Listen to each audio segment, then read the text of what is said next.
he made his first film, Ankush, where the prayer, which is also being in all the schools, the prayer is read in the morning.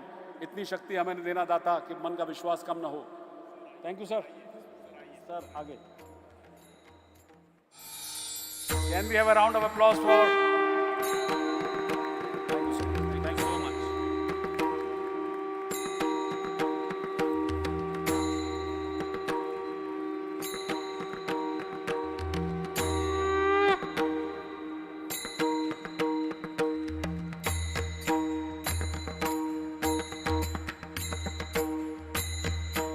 Thank you, sir. Thank you very much. Thank you very much for your presence in this very important summit. My friends, the next important speaker that we have among us is the Archbishop of Vasai, the Secretary General of Catholic Bishops' Conference of India. Archbishop of Vasai, he was ordained as the Prince of Bombay. He was incardinated to Roman Catholic Diocese of Vasai. He was appointed Archbishop of Nashik. He was ordained as the Bishop of Oswald Cardinal Crisis and appointed the Archbishop of Roman Catholic Diocese of Vasai. We are really honored to have the presence of Archbishop Felix Machado. Please put your hands together and welcome with a round of applause Archbishop Felix Machado ji.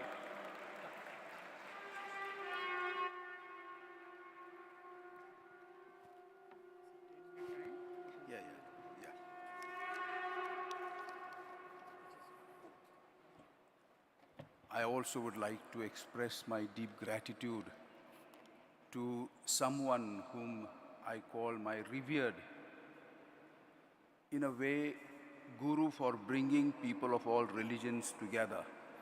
Our friendship goes for last 40 years, I would say almost. And I have been invited here many times just to share my greetings and my witness of the good work that is done. Dear friends, both on the dais as well as sitting in front of me, Namaskar. I stand before you filled with deep conviction that our earthly longing for peace, if we persevere in building it, can lead us to lasting peace. It is urgent that peace be given a chance. However, not just once, but repeatedly with renewed vigor. Young and old, rich and poor, learned and simple, keep asking, somewhat cynically, because of what they see around, will there be ever peace in our society and in the world? Uninterrupted and increasing scenes of hatred and violence seem to show no sign of abating. Rather, covert and overt armed conflicts continued against the background of the geographical and political tensions that exist in many regions of the world. This reality gives the impression that not only cultural diversity but also religious differences are causes of instability or threats to the prospect of peace. As religious leader myself, I keep asking, is it true that religions cannot become part of the solution? Should religions be always perceived part of the problem? We are meeting here with the best of intentions against the background of G20 summit, which will take place in a couple of days in our own country. I am proud that my motherland, my country, is the host of this event, because I am happily looking forward with hope that peace will be the topmost priority on the agenda. What is the point of good economic prospects if there is no peace in our hearts? If there is no peace in our families, if there is no peace in our society and in the world around us? In a world based on market economy, spirit of gratitude, dialogue, and solidarity should reign. Religions cannot but be vehicles of peace. Yes, peace awaits its prophets. And I see in Dr. Karad one of the living prophets of peace. This symbol stands as a witness to what he believes and how he brings people as simple as me together. Vision of peace releases energies for a new language of peace, for new gestures of peace, gestures which will shatter the fatal chains of divisions inherited from history. We cannot pretend to close our eyes to hatred, violence, and killings because it is quite evident that peace, wherever it still exists, is continuously threatened. What is the appropriate cure to this hanging sword of hate speech which sparkles violence? So believers of all religions should keep coming together in favor of peace, or else our lack of coming together can be instrumentalized by forces of evil intentions to foment hatred, violence, and warlike situations. The paradox of our society is that on the one hand, people seek peace, while on the other hand, all suffer from the dire consequences of war and terrorism. In a globalized world, peace or conflict are no more locally containable forces. Globalization has been capable of unifying economy and trade, but not the hearts and minds of people. We need to live out and build a spiritual unification through ongoing dialogue, leaving no one in isolation, no one behind. Dialogue can disarm those who become violent, and dialogue can stop them, for violence only destroys. Religions are channels which can bring God's message of peace and love. Opposed to this, a violent person who instrumentalizes religion contradicts this truth of religions. A healthy atmosphere of plurality, which should by now be a fact of any civilized society, will not harm fidelity to one's own religious identity and will not present any aspects of indifferentism and apathy around us. The world needs peace as dearly as the world needs bread, in order not to be imprisoned by its past and by fear. We can overcome fear by our openness to one another, by our mutually expressed gratitude, and by our concrete gestures of solidarity. We have come together in the name of the humble and the poor of the earth. Ours is a great responsibility of bringing hope to those who seem to have lost it. We must do everything so that hopelessness and indifference do not prevail, for God's name is peace. Shalom, salam, shanti, Jai Hind, Jai Maharashtra.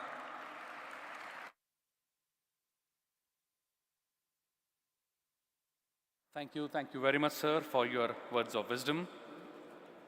My friends, I mentioned to you earlier this morning that when we had the World Peace Prayer, it was really a very, very beautiful sight in which we saw all the religious leaders present here on the stage were holding hands and praying to the Almighty for the world peace.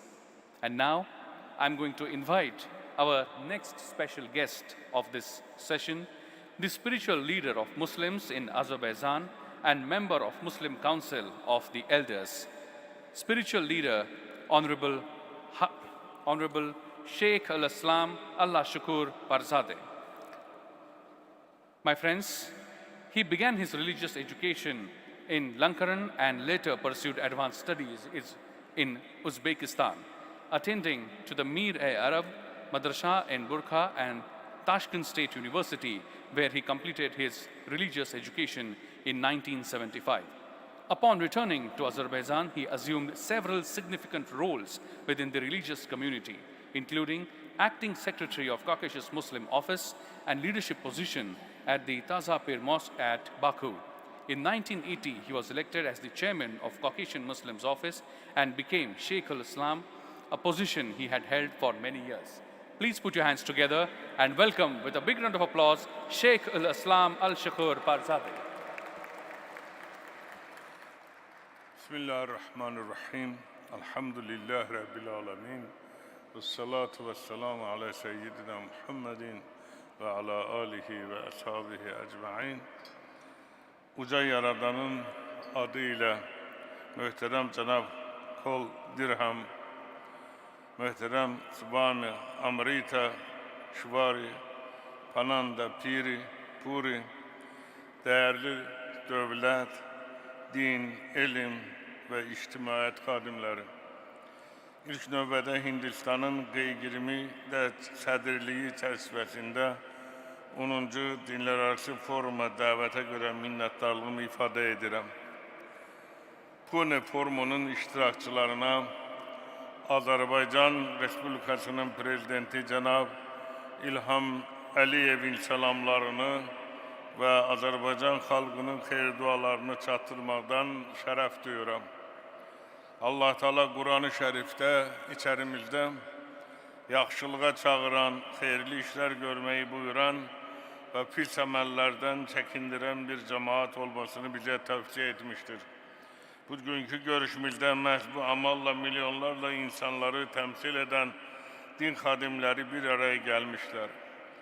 Qədim mədəniyyət məskanı, sivilizasiyalar məkanı Hindistan torpağında bugünkü forumun münaqişələrə, terrorizmə, zorakılığa, irqi və dini ayrı seçkiliyə son qoymağa çatdırılması, sülhü və əmin-amanlığı tərənnüm etməsi, bəşəri narahat edən qlobal ekoloji problemlərə diqqət ayırması təqdiri layiq haldır.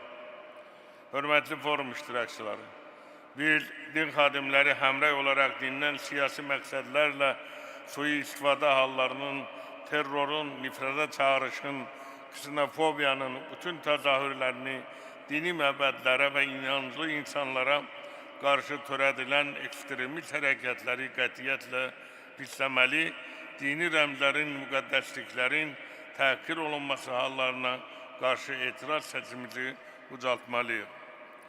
Necə ki, Roma Papası Fransisk və Əl-Əzhərin baş imamı Şeyx Əhməd Təyyib arasında Abu Dhabi'də imzalanmış insan qardaşlığına dair sənəddə Məkkə bəyannaməsində Beynəlxalq Müsəlman Ağsaqqallar Şurasının məramlarında dünya və ənənəvi dinlərin liderlərinin Astana qurultayında dini liderlərin 2. Bakı samitində G20 dinlərarası forumlarının qəbul etdiyi bəyanatlarda bu məqamlar aydın təsbit olunur. Qəbul edilməlidir ki, təhlükə dindən deyil, dinin siyasiləşdirilməsi, din adından siyasi məqsədlər üçün sui-istifadə olunmasından irəli gəlir. Təəssüflə qeyd etmək istəyirəm ki, son zamanlar bəzi beynəlxalq dini təşkilatlar tərəfindən sülhə və ayışa xidmət etməyən xalqları qarşı durmaya təhrik edən, ardıcıl bir tərəfli mövqe tutan qərəzli təbliğat aparılmaqla dövlətlərin daxili siyasətinə müdaxilə edilməkdədir. Bu xüsusda vurğulamağı vacib sayıram ki, hər hansı siyasi prosesə qiymət verən bütün beynəlxalq təşkilatlar, o cümlədən dini qurumlar ədalətin yanında olmalı, həqiqətlərə əsaslanan məlumatlara üstünlük verməli və düzgün yanaşma nümayiş etdirilməlidir. Hörmətli forum iştirakçıları, müqəddəs Quran-ı Kərimdə buyurulur ki, yeryüzü islah olunduqdan sonra orada fəsad törətməyin. Bugünkü forumun əsas mövzuları olan iqlim dəyişiklikləri, ekosistemin pozulması, qida və su çatışmamazlığı, müharibələr və nüvə təhdidi hər gün bəşəriyyəti, özəlliklə gələcəyimiz olan uşaqların təbii insani hüquqlarını təhdid edir. Eyni zamanda insanlar arasında təcavüzə, zorakılığa və ayrı seçkiliyə təhrik edən nifrət çağrışları müasir texnologiyalar və sosial media vasitəsilə bütün dünyada geniş şəbəkəli sistem olaraq qlobal miqyasda müxtəlif ölkələrdə hərbi və soyqırım cinayətlərinə şövq edir. Biz müharibə dəhşətlərini və fəlakətlərini yaşamışıq. 30 ilə yaxın qonşu Ermənistan tərəfindən hərbi təcavüzə məruz qalmış Azərbaycan xalqı öz prezidenti ətrafında sıx birləşərək beynəlxalq hüquq normalarına, BMT nizamnaməsinə və onun 4 qətnaməsinə əsaslanaraq Dünya Birliyi tərəfindən tanınan ərazi bütövlüyünü bərpa etdi. Biz bugün işğal dövründə dağıdılmış milli, dini, mənəvi abidələrimizi bərpa edir, işğaldan azad edilmiş torpaqlarımızı minalardan təmizləyərək yenidən qurma işləri aparırıq. Qürur hissi ilə deyə bilərəm ki, təmsil etdiyim Azərbaycan tolerantlıq, multikulturalizm diyarı olaraq mədəniyyətlər arasında dialoq və səmərəli əməkdaşlıq imkanlarının yaradılmasında aparıcı müsbət rol oynayır. Azərbaycanda din və məzhəb ayrı seçkiliyinə yol verilmədən bütün dini icmalar bərabər hüquqlarla təmin olunur, ibadət və ayinlərini sərbəst şəkildə icra edirlər. Bu, bizim dövlətimizin milli, siyasəti və dini dəyərlərə olan ehtiramın göstəricisidir. Hörmətli forum iştirakçıları, dinlər, sivilizasiyalar arası dialoq və əməkdaşlıq 21-ci əsrin vacib məsələsidir. Bugünkü tədbirin dünyada dinlər arası əməkdaşlığın dərinləşməsi, sülhin və əmin-amanlığın bərqərar olması naminə bütün təşəbbüslərini dəstəkləyir, Hindistan dövlətinə və xalqına tədbirin yüksək səviyyədə təşkili və qonaqpərvərliyiniz üçün minnətdarlığımızı ifadə edirik. Dua edirik ki, uca yaradan bütün xoş məramlarımıza ravad versin. Amin. Esselamu aleyküm və rəhmətullahi və bərəkatuhu.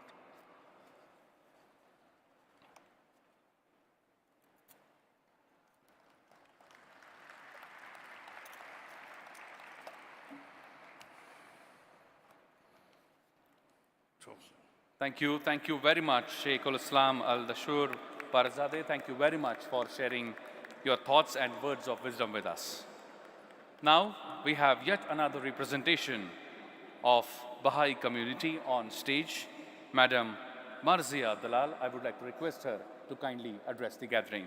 Please put your hands together and welcome with a round of applause, Madam Marzia Dalal.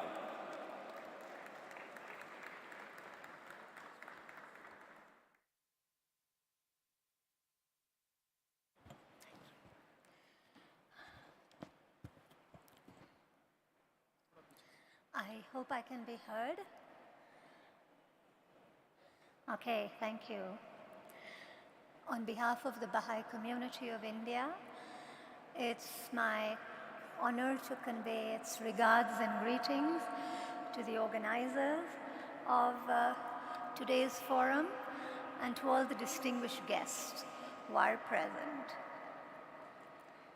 I am speaking about the Baha'i faith, which is usually referred to as the world's most recent religion. In fact, it is. The Baha'i faith was established in the mid-19th century, in 1844. And those of us whose history is strong will know that mankind in the mid-19th century was rather primitive. And within 200 years, less than 200 years, we do not recognize the kind of history that we have evolved from. Social order, human rights, certain acknowledged standards of living are now universally acceptable, and they are not considered to be privileges anymore. It's interesting to know that even the Universal Declaration of Human Rights was only adopted as late as 1948.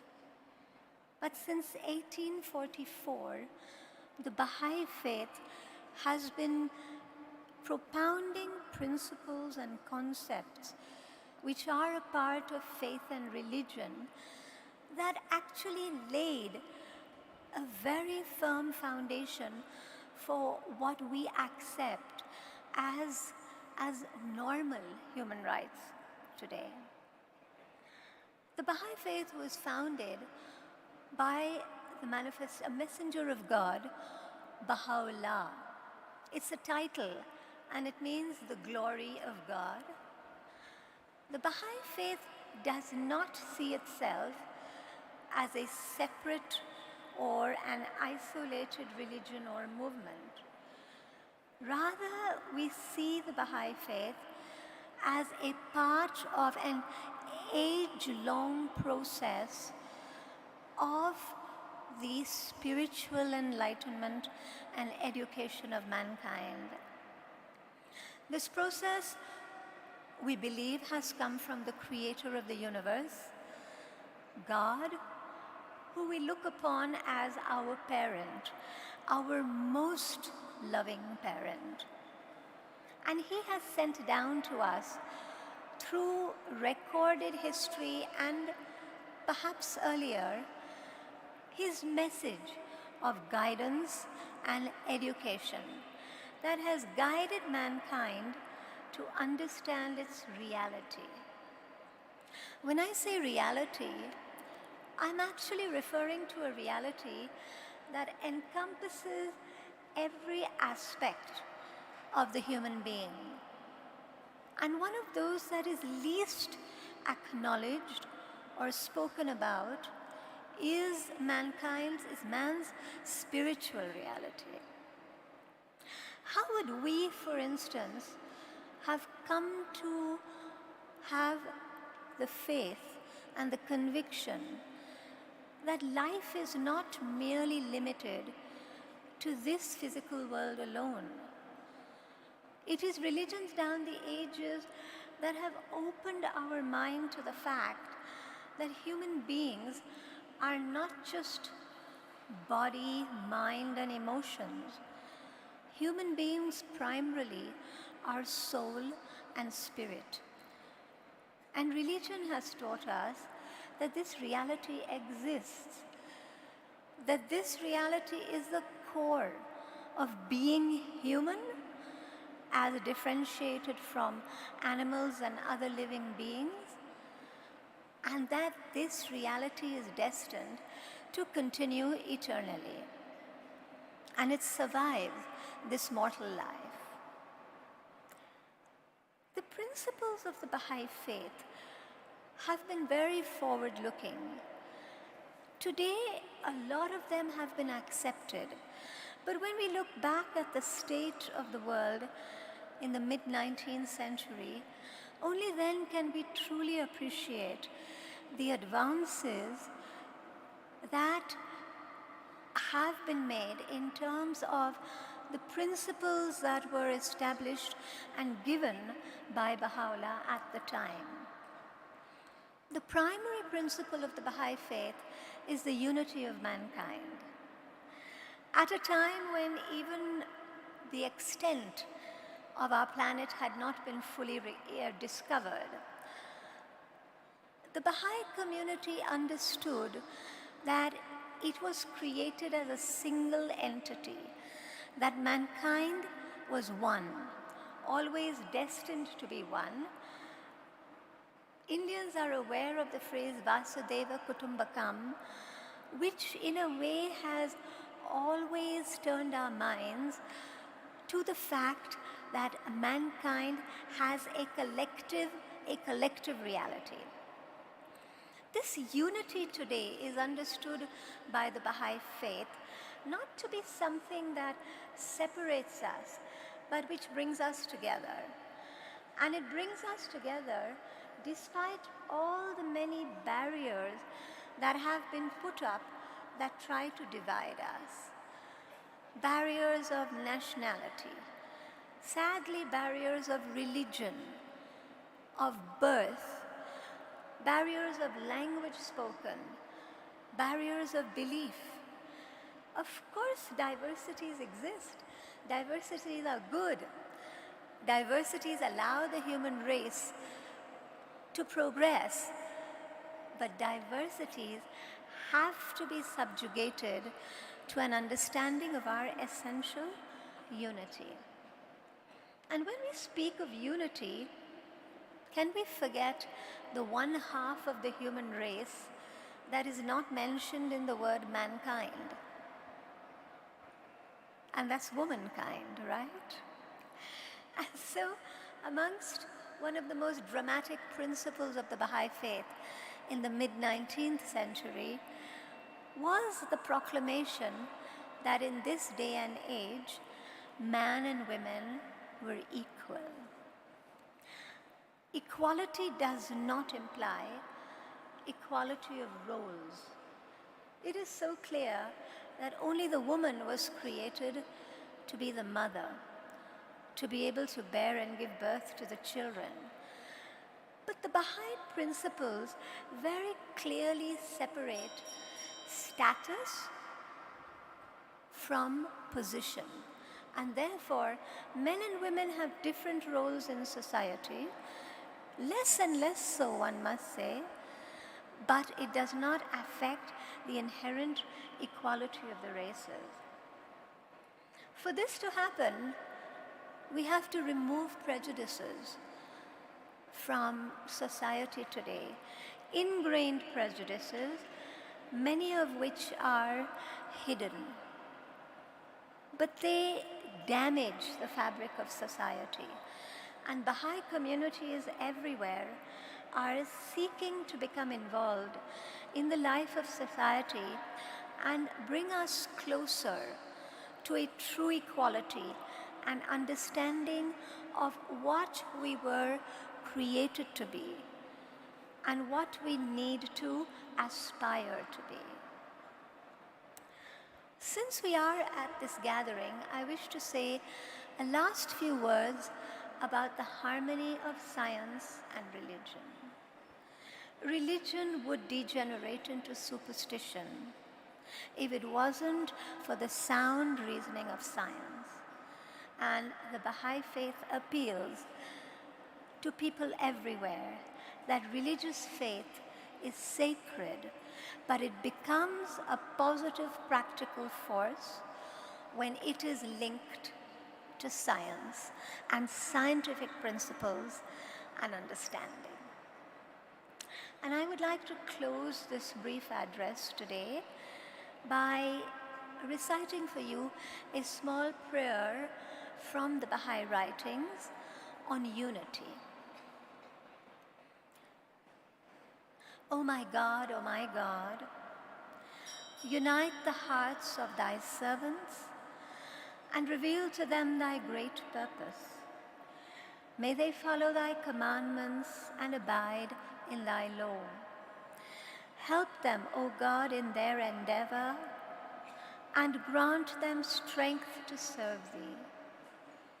O God, leave them not to themselves, but guide their steps by the light of thy knowledge and cheer their hearts by thy love.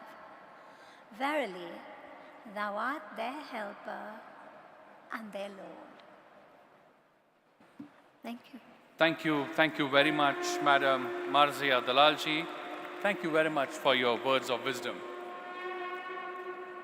My friends, today we have the presence among us of Madam Pushpita Awasthiji, who is a renowned poet, author, and an ambassador of world peace.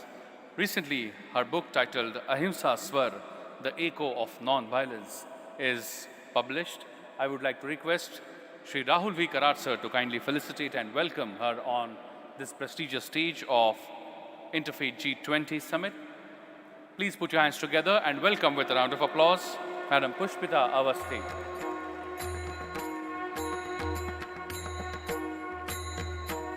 Thank you very much. I would now like to request her to kindly address the gathering.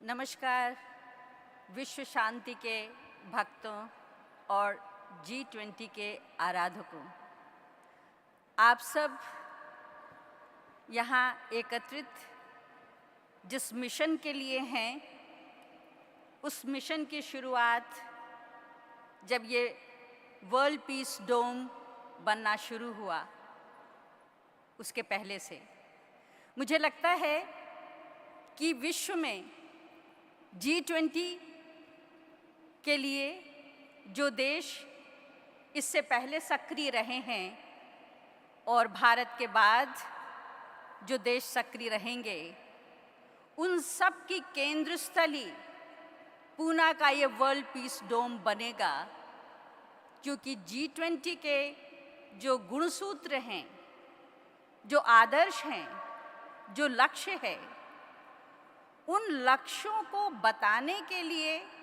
जो विश्व के आराधक और चिंतक हैं, जिनकी मूर्ति आप इस कक्ष में भी, इस भवन में भी और इस भवन के बाहर भी आप देख रहे हैं, ये सिर्फ मूर्तियां नहीं हैं, ये चिंतक पुरुष हैं, ये विचारों के महापुरुष हैं, जिनके भीतर विश्व की शांति धड़कती है, जिसको उन्होंने शब्दों में संचित किया है। इन मूर्तियों के माध्यम से और आप सब साधकों के द्वारा जो शब्द विस्फोट हो रहा है, वही G20 में जो सूत्रात्मक रूप से जो बातें कही गई हैं, मुझे लगता है कि वो अपना स्वरूप ले सकेंगी। इस विश्व शांति डोम के बनने पर मेरे भीतर जो प्रभाव पड़ा, उसको लेके मैंने किताब लिखी, अहिंसा के स्वर, इको ऑफ नॉन वायलेंस।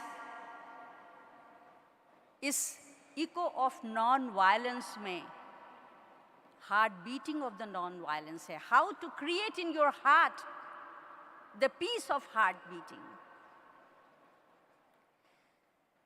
ये सारे शब्दों के साथ मुझे लगता है कि हम सब एक सही रास्ते पर हैं।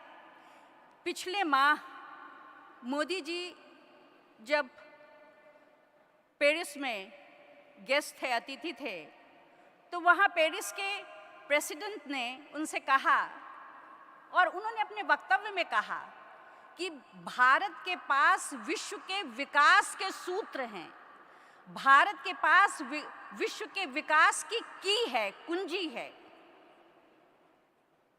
अब पूरा विश्व इसे स्वीकार करने लगा है। अपने भाषण में G20 के अध्यक्ष ने आज संबोधित किया और कहा कि पूरा विश्व अब भारत की रिलीजियस शक्ति की ओर देखेगा, पूरा विश्व भारत की धार्मिक शक्ति की ओर देखेगा, क्योंकि भारत के पास जो धार्मिक शक्ति है उसमें विश्व के सभी धर्मों के गुणसूत्र हैं। उसमें सिर्फ एक धर्म नहीं बोलता है, विश्व के सारे धर्मों का अनहद नाद है भारत के धर्म में, भारत की शांति में, भारत के दर्शन में। भारत जब धर्म की बात करता है तो विश्व दर्शन की बात करता है, विश्व दृष्टि की बात करता है, जिससे हमारे और हम सब के विश्व गुरु विश्वनाथ कराड़ जी हैं। इन्हीं शब्दों के साथ मैं आप सबको धन्यवाद देती हूँ और मैं सोचती हूँ कि भविष्य में हम लोग G20 का जो सफल परिणाम होगा उसके साथ भविष्य में मिलेंगे। धन्यवाद। Thank you very much, madam.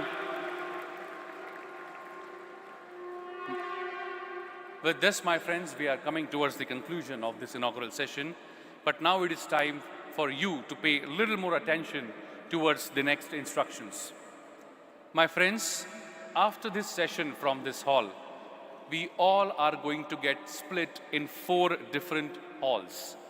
All these halls, or I would say gatherings places, are below one level of this same auditorium. Okay, you have to just get down one level below of this hall. There would be 4 concurrent sessions happening now. I repeat, there would be 4 concurrent sessions happening now. There are 4 venues for the same, namely Mahatma Gandhi Hall, Gautam Buddha Hall, Nelson Mandela Hall, and Joseph Smith Hall. In Mahatma Gandhi Hall, you will have religion, ethics, and technology. In Gautam Buddha Hall, you will have role of business in peace. In Nelson Mandela Hall, we will have discussion on women empowerment. And in the Joseph Smith Hall, we will have the discussion on social cohesion, stable societies, and religion. You are free to choose the topic. You are free to choose the topic of your interest, and you can be at the hall of your choice. I repeat, after this session concludes from here, immediately we are going to start with these concurrent sessions right below this particular hall, where you will find all these 4 venues. Please get associated with any discussion. After this concurrent session, we will have a small lunch break. And after the lunch break, again, in the same format of concurrent sessions, we will have the next 4 sessions. So please understand the schedule in which we are going to move forward today. My friends, with this, I would like to request and invite the President of Interfaith G20 Summit, W. Cole Ramji, to kindly propose the vote of thanks. Okay, should we continue? Okay. So with this, my friends, we are coming towards the conclusion of this particular session. I request each one of you to please remain seated till further instruction, because we are going to capture a memorable photograph before we disassemble. I would like to request all the dignitaries to kindly come forward downstairs for the memorable photograph. और मैं सभी photographers से विनती करूंगा कि वे stage पे आ जाएं. सभी फोटोग्राफर्स से विनती है कि वे स्टेज पे आ जाएं. And I request all the dignitaries to kindly go downstairs for the group photograph.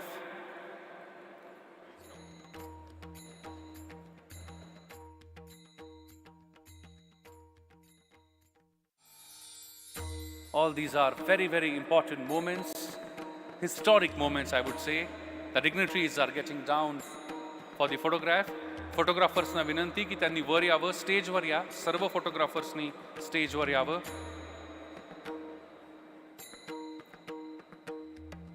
सर्व फोटोग्राफर्सना विनंती की त्यांनी स्टेजवर यावं. आणि all the dignitaries are assembling. I would now like to request everyone in the audience to rise in their seats for the photograph. Please rise in your seats for the beautiful photograph.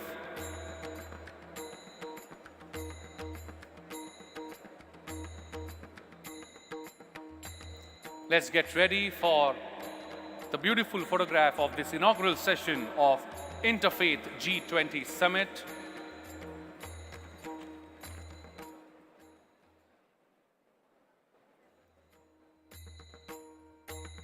The photographers are ready, and we are capturing the picture-perfect moment of Interfaith Summit 2023, shaping world peace and sustainable development through interfaith harmony.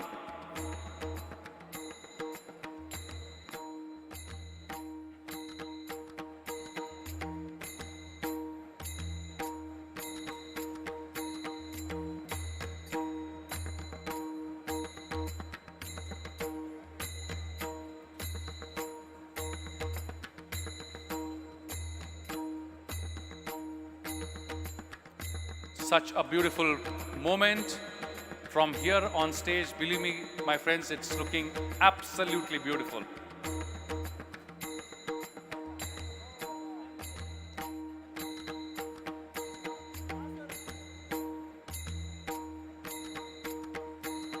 Presence of such luminaries and everyone in the audience is has made this session a success. Thank you very much. We would now continue to the concurrent sessions. I would request to open all the doors so that audience can move downstairs one level below for the 4 halls: Mahatma Gandhi Hall, where we will have religion and ethics; Gautam Buddha Hall, the role of business in peace; Nelson Mandela Hall, women empowerment; and Joseph Smith Hall, social cohesion, stable societies and religion. I request to open the main gate